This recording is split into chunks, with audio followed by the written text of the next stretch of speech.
Okay, in this series of videos, you're either taking in an iguana that somebody doesn't want, or you're buying an iguana and you're not sure what kind of cage to use. So this is going to help you out starting out with a baby.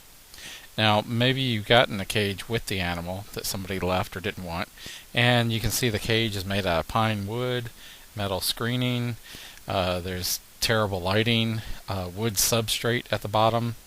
Um, Not much heat or UV, and we need to fix these things. As you can see, this little baby iguana here just has one little regular light bulb. There's a fluorescent fixture, but that's just a regular glass aquarium bulb, not a UVB bulb, so it's of no help. The wood substrate down in the bottom is not only getting into the water bowl and food bowl, but his swimming bowl as well. And this can be a real problem because if the iguana gets any of that wood in his mouth, he could swallow it, and it can either cut him open inside or block his intestines or stomach so that he can't go to the bathroom. Now we need to fix these problems, and I'm going to show you in this video how we can fix the problems very cheaply, very easily, and very quickly. Now we start by scooping out as much of the loose substrate as we can and getting rid of it. We just want to bag it up and throw it away. Then get out a shop vac or a dustpan and broom and get out every last little piece of that out of there. Now we've uncovered another problem. The bottom of this cage is made out of OSB board, and that has a lot more chemicals in its glue than plywood, so we need to be able to seal that to protect the iguana. Now we see another problem here with the sides where the screening is. The screening has been cut, but all the little sharp ends have been left open and exposed to the little baby iguana. And as we can see with this couple's little baby they took in, he got a cut on his toe and it got infected and his whole hand swelled up really badly.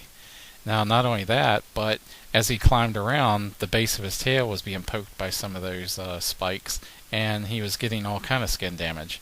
Now we can use Neosporin or Silvadine cream to keep those from getting infected, but when you use a substrate like the wood, whenever they go to the bathroom on it, they can step through it, and that's how they'll get infections a lot faster.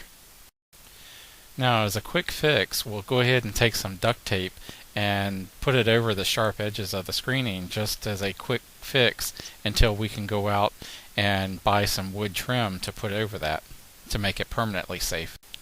And we'll go ahead and put down some fresh newspaper on the bottom for him to go to the bathroom on, and this will be quick and easy to replace as it gets dirty so that we can keep his hand and his tail nice and clean with the cream on there so that it doesn't keep getting reinfected. Okay, now let's figure out how we can upgrade his lighting. Now iguanas need two basking spots, one with UVB, one without.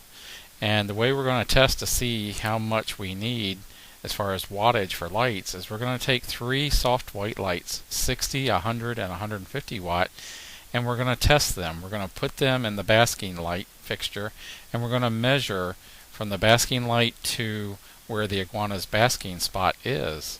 Now you want to do it from where the iguana sits to bask under the light, and you want to make sure that the temperature is going to be around 98 degrees, no higher for a baby.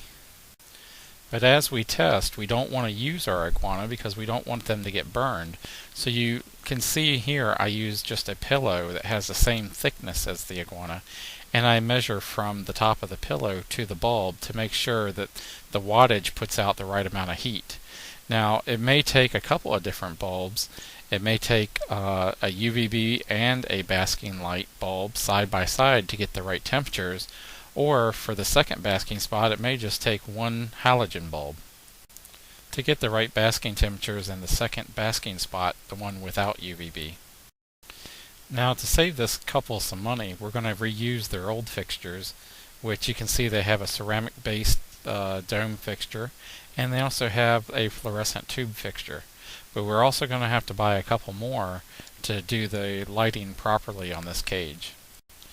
And we can also use some timers, a power strip with a surge protector built in, some supplements to keep them healthy and happy. We also need to get some wood trim so we can cover that dangerous screening. We also need a tape measure, a temp gun, and some meters to set up our lights. we really need to paint that cage, seal that wood, and we need, of course, some high quality lighting. So please watch part 2, and you'll see what to buy where and how to get the most for your money.